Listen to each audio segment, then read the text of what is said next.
Hello everyone, मैं राजीव कुमार दुबे प्रयोजन IAS classes में आपका स्वागत करता हूं। आज की क्लास में हम झारखंड के इतिहास को एक बार पढ़ेंगे, जो कि सेकंड पेपर का हमारा पहला टॉपिक है। हमने लास्ट क्लास में आपको झारखंड के इतिहास पढ़ने से पहले हमने ये कहा था कि एक बार जब झारखंड की क्लास को हम शुरू करें तो उससे पहले ये बेहद ज़रूरी है कि हम भारत के प्राचीन इतिहास को समझें, जानें, ताकि उसमें जो टर्मिनोलॉजी आते हैं खास करके एंशिएंट इंडिया के कंटेक्स्ट में, वो जब एक बार रूबरू हो जाएंगे तो उससे आगे की क्लास में हमें चीज़ों को समझने में बहुत हद तक सहायता मिलेगी। और हमने उस चीज़ को बहुत विस्तार से चर्चा किया। तो आज की जो क्लास है उसका मुख्य फोकस झारखंड का इतिहास, और वो भी झारखंड का प्राचीन इतिहास के संदर्भ में आगे बढ़ते हैं। एक चीज़ क्लास शुरू करने से पहले कहूँ कि प्रयोजन आईएएस से संबंधित किसी भी प्रकार की क्वेरी हो, क्लास से रिलेटेड, टेस्ट सीरीज से रिलेटेड, या इस क्लास से संबंधित किसी प्रकार की आपको अगर क्वेरी करनी हो तो आप इस नंबर पे जो 7428806742 इस नंबर पे आप फ़ोन करके कॉल करके जानकारी हासिल कर सकते हैं, और इस पे आपको जो भी आपकी क्वेरी होगी उसको दूर करने का प्रयास किया जाएगा। तो आइए आज की क्लास में शुरुआत करते हैं। और एक चीज़ कहेंगे आपसे कि जेपीएससी पीटी को लेकर के कई प्रकार के लोगों में तनाव का माहौल देखा जाता है। प्रीलिम्स में कट ऑफ लगातार ऊपर चलते जा रहे हैं, तो बहुत घबराने की बात नहीं है। आप अगर कहते हैं ना, मेहनत से सही डायरेक्शन में और सही मार्गदर्शन में अगर तैयारी करते हैं तो आप समय के साथ धीरे धीरे अपने तैयारी को बेहद पुख्ता बना सकते हैं। और क्लासेस से जुड़ करके आप खास करके जो जेपीएससी पीटी के संदर्भ में देखा जा रहा है कि सेकंड पेपर के लेकर के लोगों के मन में बहुत अलग तरह एक भय का माहौल चल रहा है। तो सेकंड पेपर को खास करके, क्योंकि ये झारखंड बेस्ड होता है और झारखंड बेस्ड 100 क्वेश्चंस और फर्स्ट पेपर में 10 क्वेश्चन, दोनों मिला के 110 क्वेश्चन आउट ऑफ 200। होता क्या है कि जो बाहर के कैंडिडेट हैं आउट ऑफ झारखंड, तो उनके लिए खास करके ये जो सेक्शन है उसको बहुत अच्छे परफॉर्म कर पाना कहीं ना कहीं चैलेंजिंग है। तो हम प्रयास मेरा है, चाहे वो झारखंड के हों, झारखंड के बाहर के छात्र हों, सेकंड पेपर को लेकर के एटलीस्ट उनके मन से ये जो भय बैठा हुआ है उसे हम निकालने का प्रयास करें, कोशिश करें। हमारी यही कोशिश है कि आपके मन से ये हम चीज़ निकाल पाएँ, और ये तभी संभव है जब आप झारखंड के सेकंड पेपर को बहुत ही कहते हैं ना सिस्टमेटिक वे में पढ़कर आगे बढ़ें। तो आइए हम एक बार आज की क्लास को आगे बढ़ाते हैं। आज की पिछले क्लास में हमने इन चीज़ों की चर्चा की थी, और इतिहास को हमने 3 कालखंड में बांट करके आपके समक्ष डिस्कस किया था। अलग अलग कालखंड में अलग अलग प्रागैतिहासिक, आद्य ऐतिहासिक, ऐतिहासिक, और फिर उसके डिफरेंट डिवीजन करके आज जो हम क्लास को बढ़ाने जा रहे हैं, तो इसका जो मेन हमारा उद्देश्य है कि अब यहाँ से हम आगे झारखंड के प्राचीन इतिहास को, है ना, ये जो झारखंड का हमारा प्राचीन इतिहास है उसको हम लेकर के आगे बढ़ें, और उसमें देखें कि क्या क्या सोर्सेज हैं, कहाँ कहाँ से क्या चीज़ें मिल पाई है। तो झारखंड का प्राचीन इतिहास, झारखंड के इतिहास को हम सबसे पहले तो सोर्स के बेसिस पे पढ़ने का प्रयास करते हैं, क्योंकि झारखंड के इतिहास को, प्राचीन इतिहास को जानने का जो हमारे पास माध्यम है वो डिफरेंट सोर्सेज हैं। उन सोर्सेज को हम अलग अलग कैटेगरी में बांटेंगे, और फिर उस कैटेगरी में जो झारखंड से अलग अलग स्थलों से, विभिन्न साइट्स से जो हमें अवशेष मिले हैं, जो सूचनाएं मिलती है, उसके बेसिस पर हम उसका अध्ययन करते हैं। तो आइए एक बार देखते हैं कि ये जो झारखंड का इतिहास है, इसके जो सोर्सेज हैं, मेन सोर्सेज, तो उसको हम 3 पार्ट में बांटेंगे। 3 पार्ट में कौन कौन सा बांटेंगे? एक हमारा हो गया पुरातात्विक सोर्सेज, जिसको कि हम आर्कियोलॉजिकल एविडेंस कहते हैं। दूसरा हमारा है साहित्यिक सोर्सेज, लिटरेरी सोर्सेज, और तीसरा हमारा विदेशी यात्रियों का विवरण या यात्रा वृत्तांत। इन 3 सोर्सेज में भी अगर हम देखें तो पुरातात्विक सोर्सेज को हम फिर फर्दर अलग अलग कैटेगरी में डिवाइड करके देखते हैं, और इस तरह से इसको देखें तो पहला हमारा आता है इसके अंतर्गत अभिलेख इंस्क्रिप्शंस। दूसरा हमारा आता है स्मारक तथा भवन। तीसरा मुद्रा, कॉइन्स या करेंसी, और उसके बाद फिर हम देखें तो ये मूर्तियाँ विभिन्न प्रकार की, और इससे आगे जो चित्रकलाएँ, आगे जो चित्रकारी के साक्ष्य मिले हैं, इन सब को हम पुरातात्विक साक्ष्य के अंतर्गत, आर्कियोलॉजिकल एविडेंस के अंतर्गत हम इसको पढ़ते हैं। फिर और दूसरी तरफ हम अगर साहित्यिक साक्ष्य में देखें तो साहित्यिक साक्ष्य को भी हम दो पार्ट में बांट करके देखते हैं। एक हमारा है रिलीजियस एविडेंस, कहते हैं ना वो धार्मिक साहित्य, और दूसरा हमारा है लौकिक साहित्य या गैर धार्मिक साहित्य।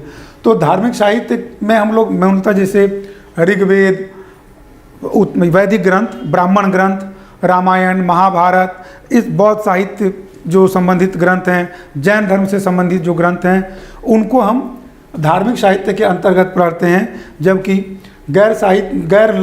जो धार्मिक ग्रंथ हैं या जो लौकिक साहित्य है, इसके अंतर्गत हम मुख्यतः जो अलग अलग इतिहासकारों के रचनाएं हैं, या जो तीर्थयात्री जो यहाँ पर आए थे, या जो विदेशी यात्री आए थे, उन सब की जो रचनाएं हैं, और जो प्रमुख राजाओं के दरबार में जो दरबारी कवि होते थे, उनके सोर्स से जो लिखे हुए हैं, उन सब से जो हमें जानकारी मिलती है, उसको हम लौकिक साहित्य या गैर धार्मिक साहित्य के अंतर्गत पढ़ते हैं।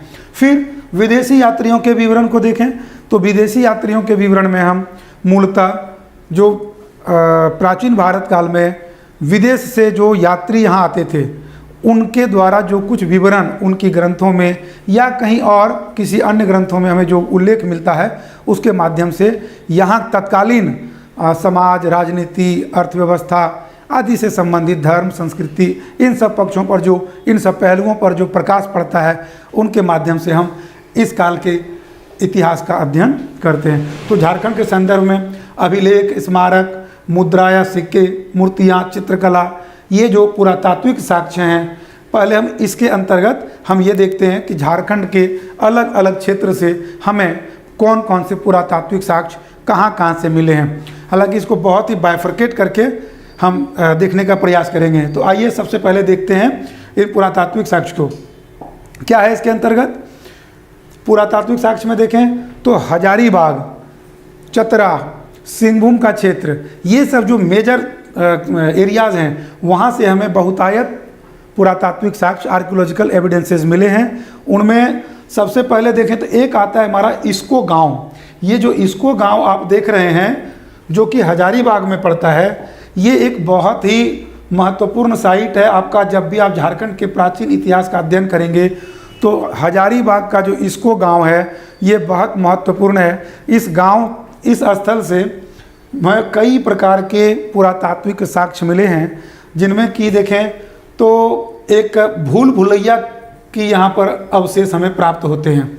इसको गांव हजारीबाग से थोड़ा हट करके है, वहाँ ये पहाड़ी क्षेत्र है मूलतः यह, और यहाँ से हमें यहाँ पर एक गुफा है जहाँ से कि भूल भुलैया के अवशेष मिलते हैं। साथ ही हजारीबाग में यहाँ इसको गांव से एक और चीज़ आप देखें, इसको गांव के पास में एक जंगल पड़ता है, वहाँ पर एक प्राचीन गुफा है, और उस गुफा में जब आप जाते हैं तो वहाँ देखेंगे कि बहुत प्रकार की चित्रकारी के साक्ष्य मिले हैं, और वो चित्रकारी कई प्रकार की है, जिनमें कि हमें मुख्यतः आप देखें तो वहाँ पर हमें अंतरिक्ष यान की चित्रकारी उपलब्ध है, फिर अंतरिक्ष में मानव के वो चित्रकारी हैं, फिर वहाँ पर अलग अलग नक्षत्र ग्रह आदि की भी आकृति वहाँ से हमें मिली है।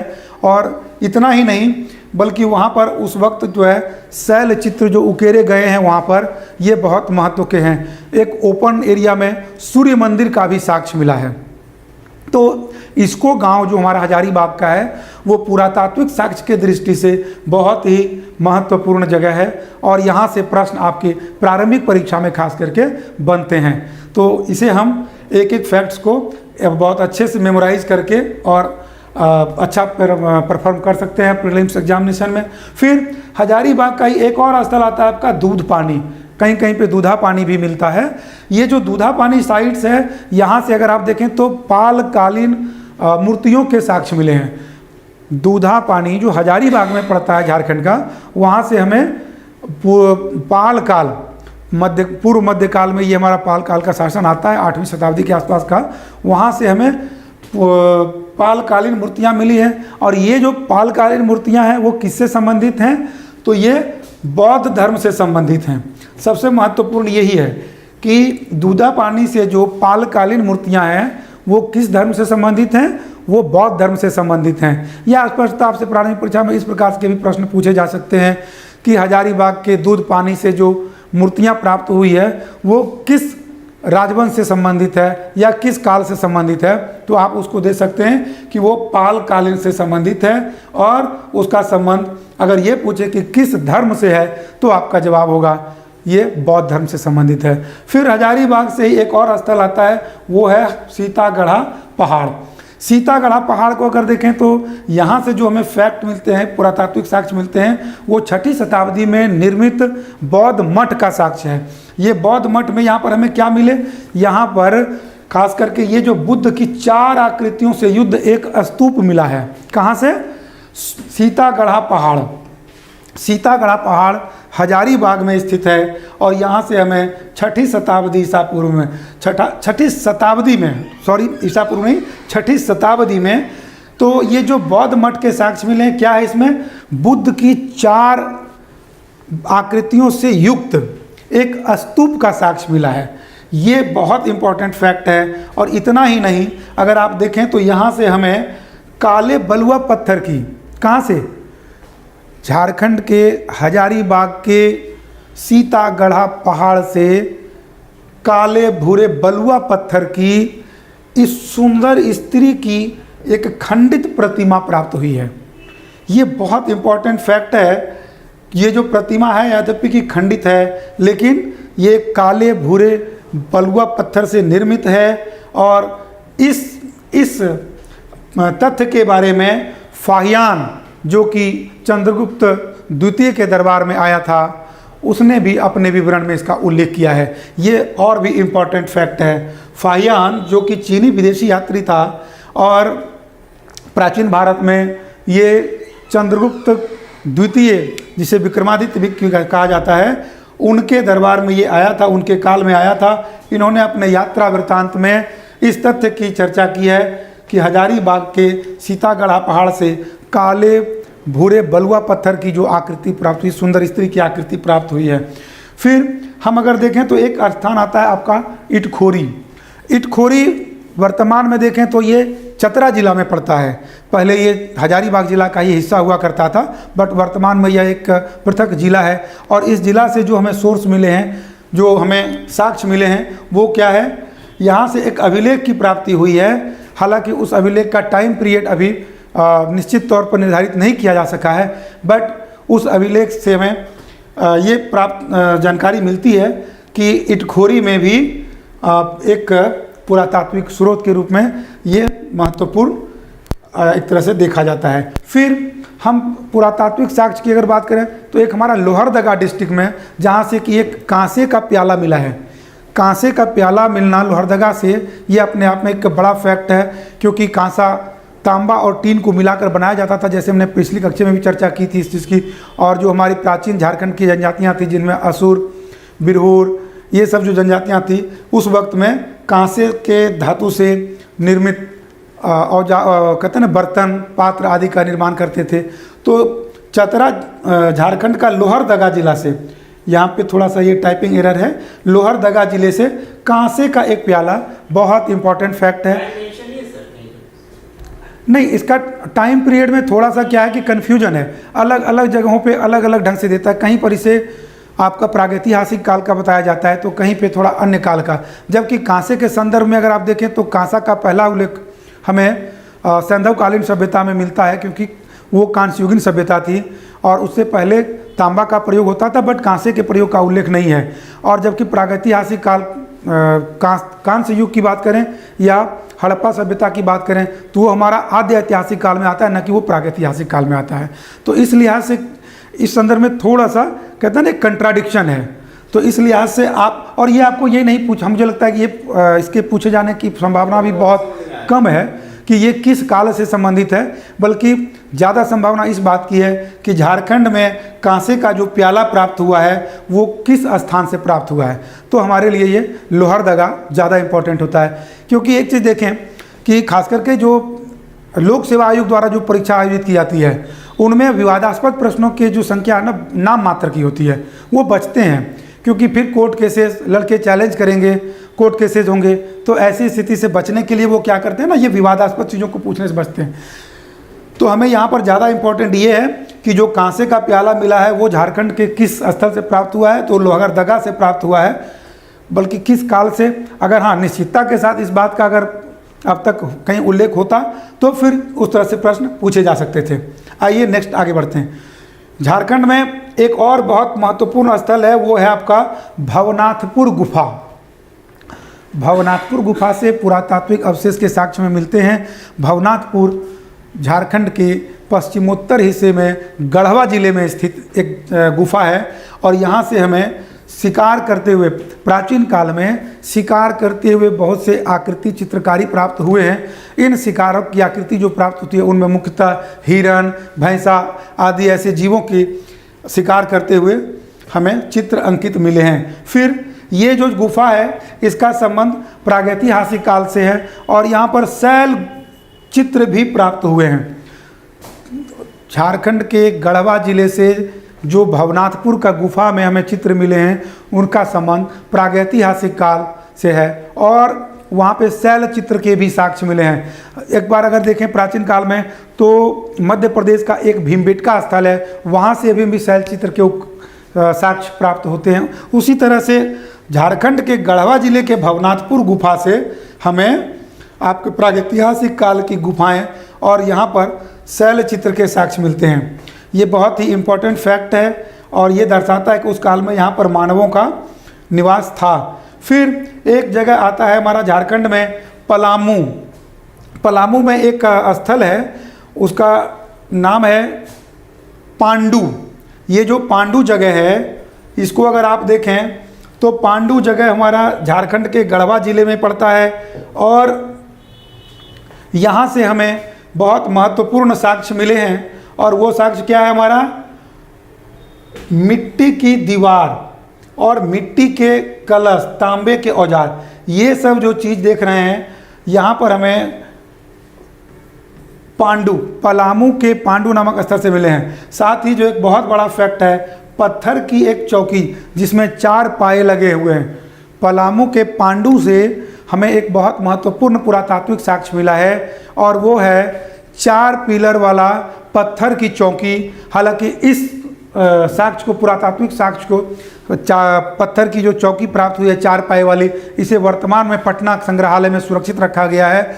ये हमें पलामू के पांडु नामक स्थल से प्राप्त हुआ है, और यहाँ से इसके अलावा मिट्टी की दीवार, साथ ही मिट्टी के कलश तथा तांबे के भी कुछ औजार हमें मिले हैं। साथ ही पलामू से एक और चीज़ देखें तो पलामू का एक किला है, वहाँ पर प्राचीन झारखंड के इतिहास में पलामू किला का अपना एक महत्वपूर्ण स्थान है। तो पलामू का किला जो कि वर्तमान में झारखंड के लातेहार जिला में पड़ता है। एक बात यहाँ पर महत्वपूर्ण है, ध्यान देने लायक है कि जो झारखंड का पलामू का किला है, जो पहले पलामू जिला में पड़ता था, अब ये पलामू जिला में न पढ़ करके ये झारखंड के लातेहार जिला में पड़ता है। जैसा कि आप जानते हैं कि झारखंड का लातेहार जिला पहले पलामू जिला का ही हिस्सा हुआ करता था, तो अब ये वर्तमान लातेहार का हिस्सा पड़ता है। और साथ ही एक और चीज़ कहेंगे कि ये जो पलामू किला है, ये झारखंड का जो एक बेतला राष्ट्रीय उद्यान है, वहाँ से बहुत नज़दीक, लगभग 3 से 4 किलोमीटर की दूरी पर स्थित है। साथ ही ये औरंगा नदी के किनारे स्थित है। ये पलामू किला झारखंड में बहने वाली औरंगा नदी के किनारे अवस्थित है। तो कई बार ये फैक्ट पूछा जा सकता है आपसे कि पलामू किला किस नदी के किनारे अवस्थित है, तो ये औरंगा नदी के किनारे स्थित है। ये महत्वपूर्ण। अच्छा, पलामू किला को अगर देखें तो वहाँ पर 2 किला है, एक पुराना किला और एक फिर नया किला जो बाद का किला है, और इन दोनों किला का संबंध अलग अलग राजवंश से है। झारखंड के जो क्षेत्रीय राजवंश थे उनसे है। पुराना किला को देखें तो वो मैदानी भाग में है। झारखंड का जो पुराना किला है वो मैदानी भाग में स्थित है, जबकि नया किला वहीं थोड़े से उससे हट करके एक हिली एरिया, पहाड़ी क्षेत्र है, उस पर स्थित है। पुराना किला का संबंध वहाँ के रक्सैल वंश से संबंधित है, जबकि नया जो किला पहाड़ी पर स्थित है उसका संबंध वहाँ के चेरो वंश से है। और ये कहा जाता है कि जो नया किला का निर्माण हुआ था वो चेरो वंश के एक प्रतापिक शासक, जिसे आप सभी जानते हैं मेदिनी राय, उन्होंने इसका निर्माण कराया था। साथ ही देखें तो इस पलामू किला से हमें जो लातेहार में पड़ता है, भगवान बुद्ध की एक प्रतिमा, एक मूर्ति प्राप्त हुई है। और ये मूर्ति का भी एक बड़ी विशेषता है कि ये भूमि स्पर्श मुद्रा में, भूमि स्पर्श मुद्रा में है और ये पलामू किला से प्राप्त हुआ है। तो पलामू क्षेत्र में, आपके झारखंड के चतरा क्षेत्र में, इन सब जगहों से बौद्ध मूर्तियों का प्राप्त होना, चाहे वो पाल काल में हो, चाहे वो चेरो वंश के काल में हो या उससे भी पहले हो, ये दर्शाता है कि इस काल में बौद्ध धर्म अच्छे रूपों में फल फूल रहा था।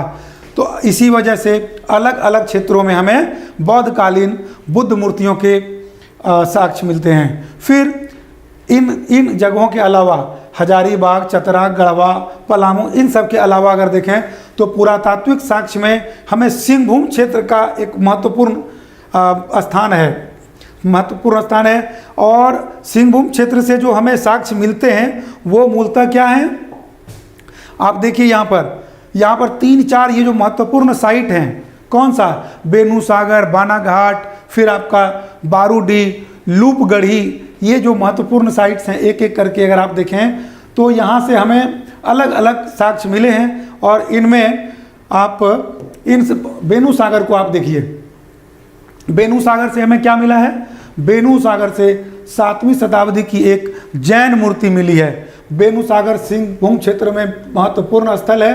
फिर एक हमारा स्थल आता है, अच्छा, सिंहभूम क्षेत्र में जैन मूर्तियों का मिलना उस काल में जैन धर्म के प्रचार प्रसार को भी दर्शाता है।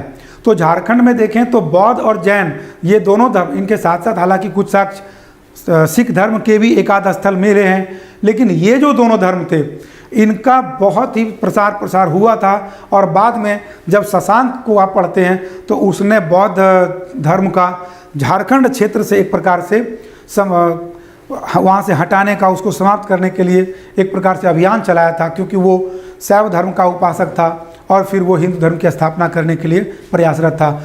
लेकिन यहाँ से जैन मूर्तियाँ मिलना ये दर्शाता है कि इन क्षेत्र में जैन धर्म ठीक ठाक ढंग से प्रचार कर चुका था। साथ ही बानाघाट, ये भी हमारा सिंहभूम क्षेत्र का एक महत्वपूर्ण साइट है। बानाघाट से हमें क्या मिले, यहाँ नवपाषाण कालीन हमें जो है पत्थर के कुछ मृदभांड मिले हैं। साथ ही काले रंग का मृदभांड मिला है, कहाँ से, बानाघाट से। बानाघाट के अलावा देखें तो ये बारूडी भी एक सिंहभूम क्षेत्र में स्थित एक स्थल है। और बारीडी, ये आज के बारीडी नहीं, बारूडी की बात कर रहे हैं। बारीडी जमशेदपुर में स्थित एक जगह है, हालांकि हम उसकी चर्चा नहीं कर रहे हैं, ये बारूडी की बात हो रही है। और यहाँ से हमें पाषाण कालीन मृदभांड के टुकड़े मिले हैं। यहाँ से हमें पकी हुई मिट्टी के भी बर्तन मिले हैं। मटका, उन बर्तनों में मटके को देखें तो ये इस काल में मिलना, और इसके अलावा वहाँ से पत्थर की हथौड़ी मिली है। तो झारखंड के ये जो बारूडी जगह है, यहाँ से हमें 3 साक्ष्य मिले हैं, जिनमें पकी हुई मिट्टी के मटके और पत्थर की हथौड़ी खास करके बहुत इंपॉर्टेंट है। उसके बाद नेक्स्ट हम देखें तो ये लूपगढ़ी क्षेत्र जो है ये भी सिंहभूम के एरिया में पड़ता है। और यहाँ से हमें कब्रगाह के अवशेष मिले हैं। कब्रगाह के अंदर में अगर देखें तो तांबे के आभूषण और साथ ही पत्थर के मनके प्राप्त हुए हैं। इन क्षेत्र से कब्रगाह का मिलना और वहाँ से तांबा का आभूषण और साथ ही पत्थर का मनका प्राप्त होना, ये अपने आप में महत्वपूर्ण तथ्य दर्शाता है। अब सिंहभूम क्षेत्र के अलावा अगर फिर से हम एक बार लोहरदगा क्षेत्र को देखें तो जैसा कि अभी कुछ ही देर पहले हमने चर्चा किया था कि लोहरदगा से हमें कांसा का एक प्याला मिला है। हालांकि कहीं पर चर्चा प्रागैतिहासिक काल की करता है, जैसा कि अभी कुछ ही देर पहले हमने चर्चा किया था कि कालक्रम के संदर्भ में थोड़ा सा यहाँ पे विरोधाभास मिलता है, बट हमें कालक्रम पे ज़्यादा जोर न दे करके इस तथ्य को लेकर आगे बढ़ना है कि कांसे का प्याला हमें झारखंड में लोहरदगा क्षेत्र से मिला, ये हमारे लिए ज़्यादा महत्वपूर्ण है। अब एक और साइट आता है आपका, वो है बेलवा दाग। बेलवा दाग कहाँ पड़ता है? बेलवा दाग झारखंड के खूंटी जिले में स्थित है। वर्तमान में झारखंड के खूंटी जिले में स्थित है। और यहाँ से क्या मिला? मौर्यकालीन ईंटों से निर्मित, झारखंड के खूंटी जिले में स्थित बेलवा दाग से मौर्यकालीन ईंटों से निर्मित बौद्ध टीला प्राप्त हुआ है। और साथ ही यहाँ पर ये जो बौद्ध टीला जैसा कि अभी कुछ ही देर पहले हमने चर्चा किया था कि सिंहभूम क्षेत्र में खास करके उस काल में भी हमें पुरातात्विक साक्ष्य ठीक बड़ी संख्या में मिले हैं। तो उनमें खूंटी का जो क्षेत्र है, ये छोटा नागपुर क्षेत्र का महत्वपूर्ण हिस्सा खूंटी रांची के बगल में स्थित जिला है, और वहाँ के बेलवा दाग से हमें मौर्य काल की ईंटों से निर्मित बौद्ध टीला प्राप्त होना, ये दर्शाता है कि मौर्य काल में भी वहाँ पर बौद्ध धर्म का प्रसार हुआ था। और मौर्य काल में जैसा कि हम सभी जानते हैं, अशोक ने छोटा नागपुर क्षेत्र में बौद्ध धर्म के प्रचार के लिए अपने दूत भेजे थे। तो इस बात का प्रमाण हमें इस काल में मौर्यकालीन ईंटों से निर्मित बौद्ध टीला का मिलना भी इसको प्रमाणित करता है। फिर उस पुरातात्विक साक्ष्य में अभिलेख के अलावा अगर हम देखें, या चित्रकला कुछ जो चित्रकारी के साक्ष्य मिले उनके अलावा हम देखें, तो सिक्के, अलग अलग क्षेत्र से जो हमें सिक्के प्राप्त होते हैं, मुद्रा जो प्राप्त हुई है, उनमें ये 3 तरह के मुद्राएं हमें प्राप्त हुई है, जिसमें से कि रोमन सिक्के, कुषाण कालीन सिक्के और सिथियन कालीन सिक्के हमें प्राप्त हुए हैं। रोमन सिक्के की अगर बात करें तो रोमन सिक्का हमें झारखंड में कहाँ से मिला? सिंहभूम क्षेत्र से मिला है। सिंहभूम क्षेत्र जब हम बोलते हैं तो सिंहभूम क्षेत्र में आज वर्तमान में पश्चिमी सिंहभूम, पूर्वी सिंहभूम और सरायकेला खरसावां, ये झारखंड के जो वर्तमान के 3 जिले हैं, ये तीनों का तीनों हमारा जिला झारखंड के सिंहभूम क्षेत्र का हिस्सा है। पहले ये सिंहभूम का हिस्सा होता था और इसी को अब 3 जिलों में, अलग अलग पृथक जिलों में बांट दिया गया है। तो जो रोमन सिक्के प्राप्त हुए, ये अलग अलग सिंहभूम के क्षेत्र से प्राप्त हुए। और फिर कुषाण कालीन सिक्कों की बात करें तो कुषाण काल के जो सिक्के हमें प्राप्त हुए वो झारखंड के कहाँ से? छोटा नागपुर में स्थित रांची जिले से प्राप्त हुए हैं। साथ ही इंडो सिथियन सिक्के की हम बात करेंगे तो इंडो सिथियन सिक्का भी हमें सिंहभूम क्षेत्र से प्राप्त हुआ है। और सिंहभूम में भी ये पर्टिकुलरली चाईबासा, जो कि पश्चिमी सिंहभूम जिला का मुख्यालय है, वहाँ से प्राप्त हुआ है। तो एक बात अगर यहाँ पर देखें, महत्वपूर्ण तथ्य ये है कि सिक्कों का झारखंड इन विभिन्न क्षेत्रों से मिलना ये दर्शाता है कि रोमन सिक्के, कुषाण कालीन सिक्के या जो सिथियन सिक्के, ये सब दिक्के, खास करके जो रोमन सिक्के हैं, ये दर्शाता है कि प्राचीन काल में झारखंड का अन्य विदेशी क्षेत्रों से व्यापारिक संबंध स्थापित था, क्योंकि ये सिक्के व्यापार के, वाणिज्य व्यापार के बहुत ही स्पष्ट प्रमाण हैं। यहाँ से जो धातुएं या जो सामग्री का निर्यात उन क्षेत्रों को किया जाता था रोमन काल में, तो वहाँ से बदले में हमें रोमन सिक्के यहाँ पे प्राप्त होते थे। तो ये उसी चीज़ का एक तरह से साक्ष्य है। फिर हम अब इन साक्ष्यों के अलावा, जिसमें कि हम आपका अभिलेख, कुछ चित्रकला के अवशेष, इसके अलावा मुद्राओं की बात किए, इन सब को एक एक करके हमने जो देखा, इसके अलावा अब हम सोर्सेज के पुरातात्विक के अलावा अगर हम यहाँ पर इस सोर्स की बात करें, जो दूसरे सोर्स हैं हमारे, तो दूसरे सोर्स में हमने अभी देखा था यहाँ पर साहित्य, लिटरेरी सोर्सेज में हम क्या देखते हैं, इसको हम 2 पार्ट में बांटते हैं। पहला हमारा क्या है कि धार्मिक साहित्य, और दूसरा हमारा है लौकिक साहित्य। तो धार्मिक साहित्य में अगर देखें तो हमने अभी आपसे कुछ ही देर पहले चर्चा किया था कि धार्मिक साहित्य में मुख्यतः वैदिक साहित्य, उत्तर वैदिक कालीन ग्रंथ, ब्राह्मण ग्रंथ, रामायण, महाभारत, पुराण, इन सब में जो झारखंड से संबंधित हमें सूचनाएं मिलती है उसको हम इसके अंतर्गत पढ़ते हैं। और इसके अलावा जितने भी साहित्य हैं उसे हम लौकिक साहित्य के अंतर्गत पढ़ते हैं। इनमें खास करके विभिन्न इतिहासकारों के जो ग्रंथ हैं, अलग अलग शासकों के दरबार में जो दरबारी कवि होते थे उनकी जो रचनाएं थी या उनके जो दिए हुए विवरण हैं, उनको हम इसके अंतर्गत पढ़ते हैं। साथ ही तीसरे में विदेशी यात्रियों के विवरण में, अलग अलग जो विदेशी यात्री उस वक्त आते थे प्राचीन काल में देखें, फाहियान, वेंसांग, फिर मेगास्थनीज और उसके अलावा जैसे अलबरूनी, ये सब जो विदेशी यात्री हमारे देश में आते थे, उनके जो यात्रा वृत्तांत होते थे, उनमें जो चर्चाएं मिली है, खास करके जो झारखंड से संदर्भित जो कुछ भी तथ्य उसमें मिले हैं, उसके बेसिस पर भी हमें इस काल के अलग अलग क्षेत्र के, चाहे वो राजनीतिक हो, सांस्कृतिक हो, धार्मिक हो, आर्थिक हो, इन पहलुओं पर जो सूचनाएं मिलती है उस पर हम झारखंड के प्राचीन इतिहास को जानते हैं और उनसे हमें मदद मिलती है। जैसे उदाहरण के देखें तो वेंसांग अपने विवरण में झारखंड के खास करके जो संथाल परगना क्षेत्र है उसको किस नाम से जानता है, किस नाम से उसने उल्लेख किया है, इस तरह की जो सूचनाएं मिलती है हमें, उसको हम विदेशी यात्रियों के विवरण में देखेंगे। फिर अब यहाँ पर धार्मिक साहित्य और लौकिक साहित्य के अलावा विदेशी यात्रियों के विवरण को भी हमने देखा।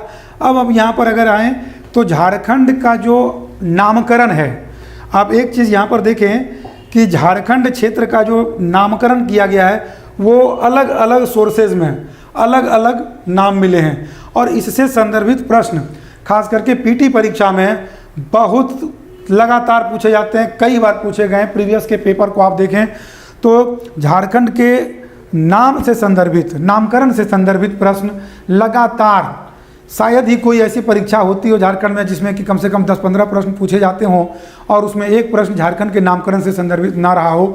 तो ये जो आपका खास करके एरिया है झारखंड का नामकरण से संदर्भित, इसे आप बहुत अच्छी तरीके से तैयार करें, बहुत इंपॉर्टेंट है ये, खासकर प्रीलिम्स एग्ज़ाम के दृष्टिकोण से।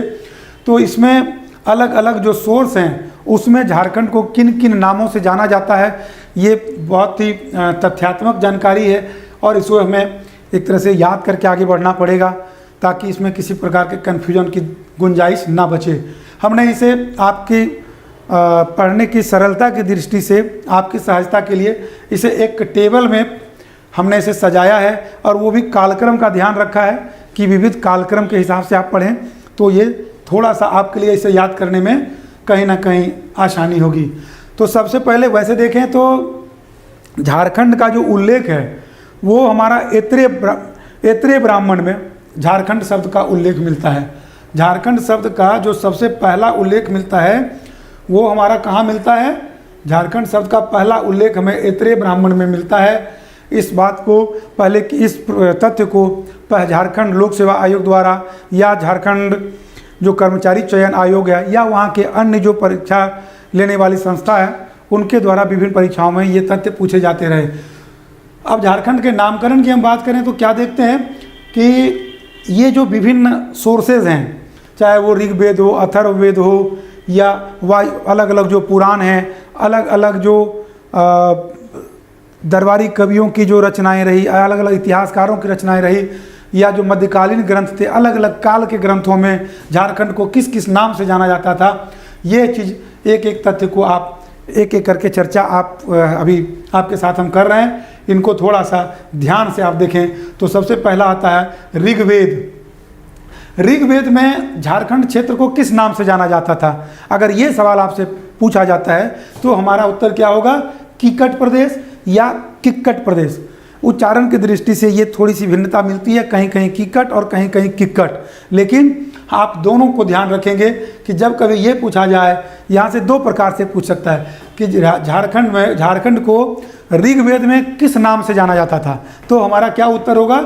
किक्कट प्रदेश। अगर ऑप्शन में किक्कट दे तो भी हम किक्कट को टिक करके आगे बढ़ जाएंगे। फिर नेक्स्ट आता है हमारा ऐत्रेय ब्राह्मण। इससे पहले देख लें तो अथर्ववेद की बात है, ऋग्वेद के बाद अथर्ववेद आता है। अथर्ववेद में झारखंड को किस नाम से जाना था? तो झारखंड को अथर्ववेद में व्रात्य प्रदेश के नाम से जाना जाता था। तो ये एक तथ्य है, इसमें बहुत कंसेप्ट जैसी कोई बात नहीं है, और ये जो टेबल है ये आपको याद करने पड़ेंगे। हाँ, इसमें हमने सुविधा की दृष्टि से क्या किया, जैसे वैदिक ग्रंथ थे तो ऋग्वेद, अथर्ववेद, इन दोनों में क्या कहा जाता था, हमने एक जगह कंपाइल करने का प्रयास किया। फिर जो अलग अलग पुराण थे, जैसे देखें वायु पुराण, विष्णु पुराण, भागवत पुराण, ये जो 3 ग्रंथ हैं पुराण ग्रंथ, जैसा कि आप जानते हैं पुराणों की कुल संख्या 18 है, और पुराणों की रचना अलग अलग काल में हुई है, उनमें अलग अलग विषयों की बात की गई है। तो जो हमारा वायु पुराण झारखंड से संदर्भित, अगर नामकरण से संदर्भित खास करके सूचना की बात करें तो इस दृष्टिकोण से जो हमारा ये 3 पुराण है, वायु पुराण, विष्णु पुराण और भागवत पुराण, ये महत्वपूर्ण है। और तीनों में देखें तो वायु पुराण में झारखंड का उल्लेख मुरंड नाम से किया गया है। वायु पुराण में झारखंड का उल्लेख मुरंड नाम से किया गया है। यहाँ पर कन्फ्यूजन ना हो इसलिए एक चीज़ हम आपको रिमाइंड कराना चाहेंगे कि समुद्रगुप्त की जो प्रयाग प्रशस्ति की बात करें, समुद्रगुप्त की प्रयाग प्रशस्ति की बात करें तो प्रयाग प्रशस्ति की रचना समुद्रगुप्त के दरबारी कवि हरिसेन ने की थी, और इस प्रशस्ति में उसने झारखंड का उल्लेख मुरुंड नाम से किया है। किस नाम से किया? मुरुंड नाम से। तो एक बात यहाँ पर देखें कि वायु पुराण में झारखंड का उल्लेख जहाँ मुरुंड नाम से हुआ है, वहीं समुद्रगुप्त की प्रयाग प्रशस्ति में झारखंड का उल्लेख हरिसेन ने मुरुंड नाम से किया है। तो यहाँ पर कन्फ्यूजन की स्थिति बनती है। कई बार आप पढ़ के जाते हैं और जब एग्जामिनेशन हॉल में ये तथ्य आता है, विकल्प में मुरुंड या मुरंड दोनों आ जाता है, तो कहीं ना कहीं लिटिल बिट कन्फ्यूजन क्रिएट हो जाता है। और ये बहुत सहज है, ये कोई ऐसा नहीं है कि कोई बहुत बड़ी बात है। बट इस चीज़ को अगर आप पहले से ही अलर्टनेस मोड में तैयार करके जाएं तो संभवतः हम गलतियां करने से बचेंगे। तो यहाँ पर जहाँ की वायु पुराण में मुरंड नाम से झारखंड का उल्लेख हुआ है, वहीं पर समुद्रगुप्त की प्रयाग प्रशस्ति में झारखंड का उल्लेख मुरुंड नाम से किया गया है। फिर आप यहाँ पर विष्णु पुराण की एक विष्णु पुराण में देखें तो यहाँ पर झारखंड का उल्लेख मुंड नाम से हुआ है, जहाँ पर वायु पुराण में मुरुंड, झारखंड का उल्लेख वायु पुराण में जहाँ मुरंड नाम से हुआ है, समुद्रगुप्त प्रयाग प्रशस्ति में मुरुंड नाम से हुआ है, वहीं पर झारखंड का उल्लेख विष्णु पुराण में मुंड नाम से हुआ है। तो ये तीन जो टर्म हैं, और तीनों टर्म को देखें तो बड़ा कन्फ्यूजिंग चलता है, मुरुंड, मुंड और मुरुंड, मुरंड, मुरुंड, मुंड। इन तीनों में जो कन्फ्यूजन बनता है, इसको आप बेहतर तरीका ये है कि एक जगह तीनों को स्टडी करें और अपने मन मस्तिष्क पर इसकी छाप बैठा लें, ताकि कम से कम परीक्षा में गलती ना हो, है ना। फिर ऐत्रेय ब्राह्मण में भी आपसे हम चर्चा किए थे कि ऐत्रेय ब्राह्मण में झारखंड का सर्वप्रथम उल्लेख मिलता है। तो ऐत्रेय ब्राह्मण में झारखंड का उल्लेख किस नाम से मिलता है, हमारे परीक्षा की दृष्टि से ये महत्वपूर्ण है। और यहाँ पर उल्लेख है कि पुंड्र या पुंड, पुंड्र या पुंड, इस नाम से झारखंड का उल्लेख ऐत्रेय ब्राह्मण में मिलता है। तो ये तो वैदिक ग्रंथ थे। फिर भागवत पुराण की बात करें तो भागवत पुराण में झारखंड का उल्लेख किक्कट नाम से मिलता है। किक्कट प्रदेश, क्या कहा गया झारखंड को? किक्कट प्रदेश। कन्फ्यूजन ना हो तो एक चीज़ और देखें कि किक्कट प्रदेश के नाम से ऋग्वेद में भी झारखंड को जाना गया है ना। तो किक्कट प्रदेश के रूप में झारखंड का उल्लेख दो जगह पर मिलता है। कहाँ कहाँ? पहला ऋग्वेद में और दूसरा में कहाँ मिलता है? तो भागवत पुराण में। तो आप हालांकि किक्कट प्रदेश जब हम ऋग्वेद में पढ़ते हैं, यहाँ मूलतः कीकट प्रदेश है, लेकिन कहीं कहीं कीकट को ही किक्कट नाम से जाना जाता है। तो कन्फ्यूजन ना रहे, इसलिए आप एक चीज़ देख लें कि भागवत पुराण में झारखंड को किक्कट प्रदेश कहा गया, ऋग्वेद में कीकट प्रदेश के नाम से जाना जाता है। यहीं कहीं कहीं ऋग्वेद में कीकट को ही किक्कट के नाम से कुछ पुस्तकों में लिख दिया गया है। तो परीक्षा में कन्फ्यूजन ना हो, आप गलतियां करने से बचें, इसके लिए ये बेहद ज़रूरी है कि ये जानें कि भागवत पुराण में किक्कट प्रदेश है। और अगर इस तरह का, एक बात तो तय है कि दोनों के दोनों ऑप्शन एक साथ नहीं होंगे, जब भी होंगे तो कोई एक ही होगा। तो उस स्थिति में आप अगर इस दृष्टिकोण से, इस अप्रोच से आपने पहले से तैयार कर रखा है, तो आगे इसमें गलती की संभावना बहुत न्यूनतम रह जाएगी। अब इसके बाद हम देखें तो महाभारत काल में झारखंड को किस नाम से जाना जाता था? महाभारत काल में झारखंड को पुंडरिक या पशुभूमि, झारखंड को महाभारत काल में, और महाभारत में भी क्या, महाभारत के दिग्विजय पर्व में झारखंड को, प्रश्न कई बार पूछे गए हैं जेपीएससी की प्रीलिम्स परीक्षा में कि झारखंड को महाभारत में किस नाम से जाना गया है। तो झारखंड को महाभारत में पुंडरिक या पशुभूमि के नाम से जाना जाता है। और वो भी एक देखें तो दूसरा प्रश्न यहाँ से बनता है कि झारखंड महाभारत के किस पर्व में झारखंड का उल्लेख पुंडरिक के रूप में किया गया है। प्रश्न अगर इस तरह से ट्विस्ट करके पूछा जाए तो हमारा उत्तर होगा दिग्विजय पर्व, क्योंकि महाभारत को अलग अलग पर्व में बांट करके उसका विवरण हमें मिलता है। तो महाभारत के दिग्विजय पर्व हमारा बहुत इंपॉर्टेंट है, साथ ही पुंडरिक या पशुभूमि। ज़्यादातर प्रश्न पशुभूमि तो नहीं, लेकिन पुंडरिक नाम से पूछे गए हैं। तो ये बहुत इंपॉर्टेंट तथ्य है कि महाभारत के दिग्विजय पर्व में झारखंड का जो उल्लेख हमें मिलता है वो पुंडरिक के नाम से मिलता है, और इसे महाभारत काल में ही पशुभूमि के नाम से भी जाना जाता था। फिर आते हैं कौटिल्य के अर्थशास्त्र में। अर्थशास्त्र जो कि नाम अर्थशास्त्र है, लेकिन ये अर्थशास्त्र आर्थिक किताब ना होकर के मौर्यकालीन प्रशासनिक किताब है। ये इसका जो मेन फोकस है वो राजनीतिक सेंट्रिक पॉलिटिक्स रिलेटेड ये बुक है। कौटिल्य, इन्हें ही विष्णुगुप्त और इन्हें ही चाणक्य के नाम से भी जाना जाता था। ये चंद्रगुप्त मौर्य के प्रधानमंत्री थे, उनके सलाहकार थे और इन्होंने जो अर्थशास्त्र की रचना की है, अर्थशास्त्र ग्रंथ की, इसमें उस काल में झारखंड का जो उल्लेख मिलता है वो हमें कुक्कुट या कुक्कुट देश, कुक्कुट, कौटिल्य के अर्थशास्त्र में झारखंड का जो उल्लेख है वो कुक्कुट नाम से किया गया है। तो इस तरह के आप देखेंगे जो फैक्ट्स हैं ये आपको कहीं ना कहीं थोड़े से रटने पड़ेंगे, मेमोरी में इसको बैठाना पड़ेगा, तभी आप यहाँ पर अपने आप को सहज पाएंगे। क्योंकि कन्फ्यूजन थोड़ा सा तो ये है, बट प्रश्न यहाँ से लगातार पूछे जाते हैं, हम इसे इग्नोर नहीं कर सकते हैं, हमें इसे हर हाल में कहीं ना कहीं अपनी याददाश्त में जगह देनी ही पड़ेगी। फिर जो टॉलमी, जो कि मिस्र के शासक टॉलमी थे और टॉलमी फिलाडेल्फस उस काल का एक वहाँ का जो टॉलमी था उसका एक विवरण मिलता है। उसमें झारखंड को मुंडल नाम से जाना गया है। टॉलमी की एक पुस्तक थी, उसमें झारखंड को मुंडल नाम से उल्लेख किया गया है। फिर अशोक के काल में अगर आते हैं, मौर्य शासक अशोक के काल में आते हैं, तो अशोक के काल में अशोक का जो 13वां शिलालेख था उसमें झारखंड का उल्लेख अटाविक क्षेत्र के रूप में और कहीं कहीं आटविक क्षेत्र भी मिलता है। ये आटविक या कहीं कहीं आटविक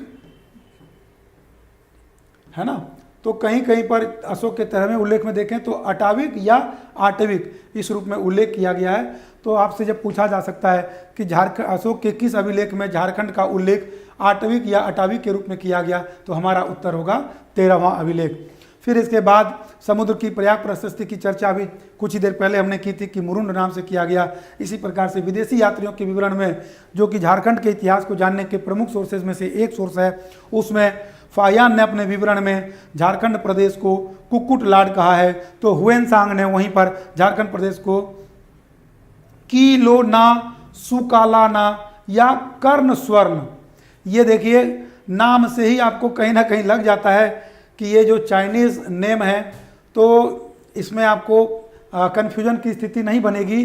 नाम अगर देखें तो फायान ने ये तो बहुत सरल है, कुक्कुट लाड, ये आपको आसानी से ग्राह्य है, इसको आप कहीं ना कहीं एक दो मरतबा पढ़ने के साथ ही ग्रैस्प कर लेंगे।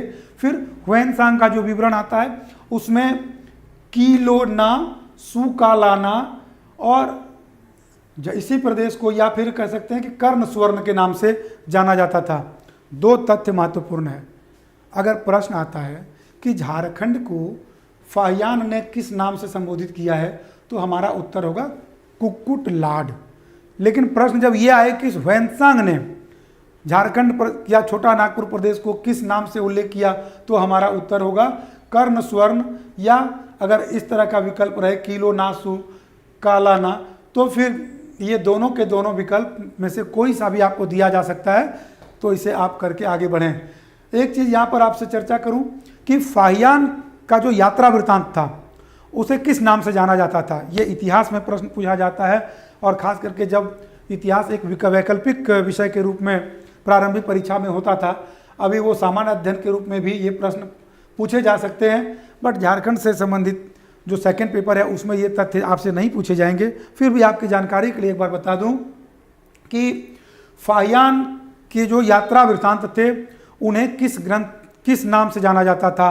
वहीं हुएनसांग का जो यात्रा वृत्तांत है, अगर ये प्रश्न आए उसे किस नाम से जाना जाता था, तो हम दोनों के लिए कहें कि हुएनसांग के ग्रंथ को हम सो क्यो की, ये देखें सो क्यो की, हुएनसांग के यात्रा वृत्तांत को सो क्यो की या सो क्यू की भी कहा जाता है, इस नाम से जाना जाता था। फाहियान का जो यात्रा वृत्तांत है उसे हम फो क्यो की,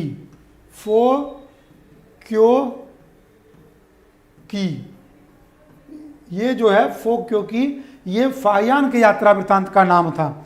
हालांकि ये तथ्य थोड़ा सा सहज तरीके से आपको स्मरण हो जाएंगे अगर एक दो बार आप फोकस वे में इसको देख लें। तो फाहियान के यात्रा वृत्तांत को फो क्योंकि, जबकि ह्वेनसांग के यात्रा वृत्तांत को सो क्योंकि के नाम से जाना जाता था। और इन्हीं ग्रंथों में फाहियान और ह्वेनसांग ने झारखंड का उल्लेख इन अलग अलग नामों से किया है। फिर अगर इसके कालक्रम की बात करें तो फाहियान भारत चंद्रगुप्त द्वितीय के काल में आया था, वहीं ह्वेनसांग हर्षवर्धन के काल में 7वीं शताब्दी में भारत आया था और इसने भारत में अलग अलग क्षेत्रों का दौरा किया, भ्रमण किया, जिसमें झारखंड के खास करके संथाल परगना क्षेत्र में भी ये गया था और उस संदर्भ में इसने अपने यात्रा वृत्तांत में कुछ जानकारियां उपलब्ध कराई हैं। पूर्व मध्यकालीन अगर ग्रंथों की बात करें तो पूर्व मध्यकालीन जो संस्कृत साहित्य थे उसमें झारखंड को कलिंद देश के नाम से जाना जाता था। पूर्व मध्यकालीन जो संस्कृत साहित्य थे उसमें झारखंड को कलिंद देश के नाम से जाना जाता था। वहीं अगर 13वीं सदी का हमें एक ताम्रपत्र मिला है जिसमें झारखंड का उल्लेख झारखंड के नाम से पहली बार किया गया है। और एक बात यहाँ पर गौर करने लायक है कि यहाँ पर देखें तो विभिन्न ये जो स्रोत हैं इनमें से आपसे प्रश्न पूछा जाता है कि किन किन ग्रंथों में झारखंड का उल्लेख झारखंड नाम से किया गया है। तो ये अलग अलग ग्रंथ हैं जिनमें कि देखें तो तारीख फिरोज शाही, तारीख बंगला, सियार उल मुतखरीन, पद्मावत, कबीर के जो दोहे हैं, नरसिंह देव द्वितीय का एक ताम्रपत्र मिला है। फिर अकबरनामा जो अबुल फजल की रचना है अकबर के काल में, वहीं पर फिर आईने अकबरी जो ये भी अबुल फजल की रचना है, और तुजुक जहांगीरी। तो ये सब जो ग्रंथ हैं इनमें झारखंड को अलग अलग नाम से जाना गया है। लेकिन कुछ ग्रंथ जैसे 13वीं सदी के ताम्रपत्र में झारखंड का झारखंड नाम से पहली बार उल्लेख हुआ है। अगर आपसे पूछे कि किस ग्रंथ में झारखंड का उल्लेख पहली बार झारखंड नाम से हुआ है तो हमारा उत्तर होगा 13वीं सदी का एक ताम्रपत्र है। 13वीं सदी का एक ताम्रपत्र है जिसमें झारखंड का उल्लेख पहली बार झारखंड के नाम से हुआ है। वहीं तारीख बंगला, सियार उल मुतखरीन, तारीख फिरोज शाही, पद्मावत, कबीर के दोहे और नरसिंह देव द्वितीय का जो ताम्रपत्र है, साथ साथ अकबरनामा, इन सभी ग्रंथों में भी झारखंड का उल्लेख झारखंड नाम से किया गया है। यहाँ पर अगर तारीख फिरोज शाही की बात करें तो तारीख फिरोज शाही की रचना आपको जीएस के पेपर में पूछा जा सकता है कि तारीख फिरोज शाही किसकी रचना थी। तो आपकी जानकारी के लिए बता दूं, तारीख फिरोज शाही की रचना जियाउद्दीन बरनी ने, जियाउद्दीन बरनी जो कि मध्यकालीन सल्तनत काल में एक इतिहासकार था, फारसी का विद्वान था, और इसने अपने ग्रंथ की जो रचना की उसका नाम था तारीख फिरोज शाही। इसने अपने ग्रंथ में झारखंड का उल्लेख झारखंड के नाम से ही किया है। और इसी प्रकार से ये जो सियार उल मुतखरीन, फिर तारीख बंगला और पद्मावत जो मध्यकालीन एक प्रमुख ग्रंथ है, इसकी रचना मलिक मोहम्मद जायसी ने की थी। इसमें मध्यकालीन भारत में खास करके अलाउद्दीन के कालक्रम पर, अलाउद्दीन के काल में जो राजस्थान क्षेत्र से उसके संबंध थे या जो उसके आक्रमण थे उसकी हमें चर्चा मिलती है। उसमें झारखंड का उल्लेख झारखंड के नाम से ही किया गया है। फिर आगे के कबीर के कुछ दोहे हैं उनमें भी झारखंड का उल्लेख झारखंड के नाम से किया गया है। साथ ही नरसिंह देव द्वितीय जो कि वर्तमान देखें तो उड़ीसा क्षेत्र के एक शासक थे, उनके ग्रंथ में भी हमें ग्रंथ ताम्रपत्र में हमें झारखंड का उल्लेख झारखंड के नाम से मिलता है। अब इसके अलावा अकबर का जो एक अकबर के काल में उनके दरबार में नवरत्नों में से एक अबुल फजल थे। अबुल फजल की रचना अकबरनामा और आईने अकबरी, ये दोनों ग्रंथों में अगर देखें तो अकबरनामा में जहाँ झारखंड का उल्लेख झारखंड के रूप में ही हुआ है, वहीं आईने अकबरी में झारखंड का उल्लेख कोकरा के नाम से किया गया है। ये जो महत्वपूर्ण तथ्य आप देख रहे हैं, दोनों अंतर को भी आप दृष्टिगत रखें कि अकबरनामा जो अबुल फजल की ही रचना है उसमें झारखंड का उल्लेख जहां झारखंड के नाम से ही हुआ है, वहीं आईने अकबरी में जो कि अबुल फजल की ही रचना है उसका उल्लेख कोकरा के नाम से किया गया है। अच्छा, यहाँ पर एक और महत्वपूर्ण बात यह है कि मुगल काल की जो ग्रंथ हैं तुजुक ए जहांगीरी, जो कि जहांगीर की आत्मकथा है, तुजुक ए जहांगीरी जहांगीर की आत्मकथा है। इसमें झारखंड का उल्लेख खोखरा नाम से किया गया है। तुजुक ए जहांगीरी जहांगीर की आत्मकथा है, इसमें झारखंड का उल्लेख खोखरा नाम से किया गया है। कई बार प्रश्न बनता है कि आपसे पूछ देगा कि किस ग्रंथ में दिए गए विभिन्न विकल्पों में किस ग्रंथ में झारखंड का उल्लेख कोकरा के नाम से किया गया। फिर वहीं आपसे प्रश्न पूछा जा सकता है कि किस ग्रंथ में झारखंड का उल्लेख खोखरा नाम से किया गया है। और जो यहाँ पर अगर इस तरह का प्रश्न पूछा जाए तो आपका उत्तर क्या होगा कि आईने अकबरी जो ग्रंथ है उसमें झारखंड का उल्लेख कोकरा के रूप में हुआ, और तुजुक ए जहांगीरी जो ग्रंथ है उसमें झारखंड का उल्लेख खोखरा के रूप में हुआ है। फिर एक जो प्रश्न यहाँ पर और ट्विस्ट करके आपसे पूछा जा सकता है, और खास करके जब झारखंड एक पूरा सेपरेट पेपर ही हो गया, आप तो डेप्थ में जा के प्रश्न बनाए जा रहे हैं। पिछले साल के प्रश्नों की प्रकृति को देखें, स्पष्टता ये बात सामने आई है। तो अगर आपसे ये सवाल पूछा जाए कि मुगल काल में झारखंड को किन किन नामों से जाना जाता था, और option A B C D करके दे दिया जाए, तो आप देख रहे हैं कि अकबरनामा मुगल काल की ग्रंथ, आईने अकबरी भी मुगल काल का ग्रंथ, आपका तुजुक ए जहांगीरी मुगल काल के ग्रंथ हैं, और इन तीनों ग्रंथों में अलग अलग नाम का उल्लेख है। जहां अकबरनामा में झारखंड को झारखंड नाम से संबोधित किया गया है, वहीं आईने अकबरी में इसे कोकरा कहा गया, तो तुजुक ए जहांगीरी में खोखरा कहा गया। अब जब सवाल ये पूछा जाए कि मुगल काल में झारखंड को किस नाम से संबोधित किया गया, तो हमारा उत्तर हो जाएगा कि झारखंड, कोकरा और खोखरा, ये तीनों नाम से संबोधित किया गया है। कोकरा, खोखरा और झारखंड, इन तीनों नामों से झारखंड को मुगल काल में संबोधित किया गया। और एक और ग्रंथ आता है जिसका कि नाम है रसिक मंगल। रसिक मंगल में जो छोटा नागपुर क्षेत्र है, झारखंड का छोटा नागपुर क्षेत्र अगर देखें तो मूलतः पहले ये छोटा नागपुर का ही पूरा हिस्सा है। अब इसी को अलग अलग पार्ट में हम बांट के अध्ययन करते हैं। तो छोटा नागपुर का जो हिस्सा था उसको रसिक मंगल में नागभूम नाम से उल्लेख किया गया। नागभूम से तात्पर्य है कि नागवंशियों की भूमि, नागवंशियों की भूमि है ना, तो इस नाम से रसिक मंगल में उल्लेख किया गया है। तो आप ऊपर से अभी हम इस पूरे जो टेबल है इसमें देखें तो झारखंड को अलग अलग सोर्सेज में अलग अलग नाम से उल्लेख किया गया है, इसकी चर्चा की गई है। थोड़ा कंफ्यूजिंग तो है लेकिन फैक्ट है, याद करने पड़ेंगे, दूसरा कोई विकल्प नहीं। लेकिन प्रश्न लगातार पूछे जाते हैं और बहुत इम्पॉर्टेंट एरिया है ये।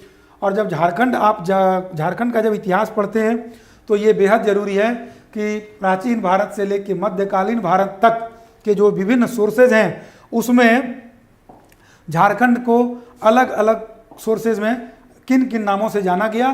तो ये जो हम देख रहे हैं पूरा ऋग्वेद से लेकर हमने पूरा मुगल काल तक का जो ग्रंथ है उसमें जो झारखंड को अलग अलग नाम से देखा गया। तो आप उम्मीद है कि यहाँ से जो कुछ भी प्रश्न आपको पूछे जाएंगे आप उसको बहुत ही सरलता से कर पाने में सक्षम होंगे।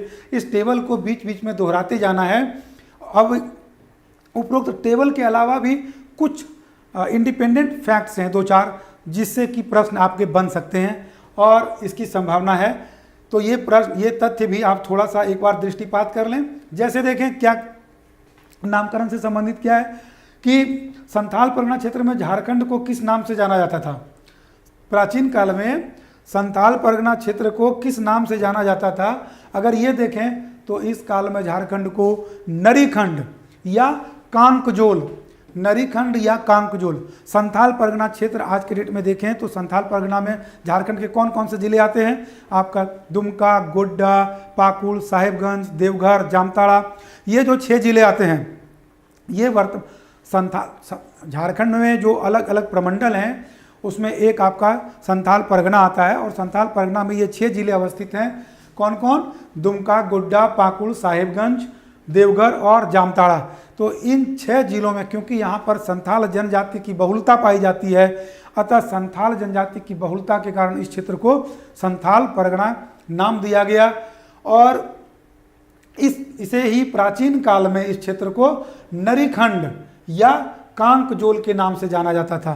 तो ये एक बहुत महत्वपूर्ण तथ्य है, पहले भी ये परीक्षाओं में पूछे गए हैं, आगे भी इस तथ्य को पूछे जाने की संभावना बनती है। फिर अगर यहाँ पर देखें तो जो ऊपर में हमने ह्वेनसांग का विवरण देखा, ह्वेनसांग ने अपने यात्रा वृत्तांत में जो झारखंड का उल्लेख किया है वो कर्ण सुवर्ण या किलोना सुकालाना इन नाम से उल्लेख किया है। लेकिन वहीं पर अगर एक सवाल आता है कि ह्वेनसांग ने राजमहल का उल्लेख, राजमहल जो क्षेत्र है वो हमारा उत्तर पूर्वी झारखंड का जो उत्तर पूर्वी क्षेत्र है, जो हिस्सा है उसको संथाल परगना का हिस्सा, संथाल परगना का एक बड़ा हिस्सा राजमहल का क्षेत्र है, ये साहेबगंज और पाकुड़गढ़ का एरिया इसमें आता है।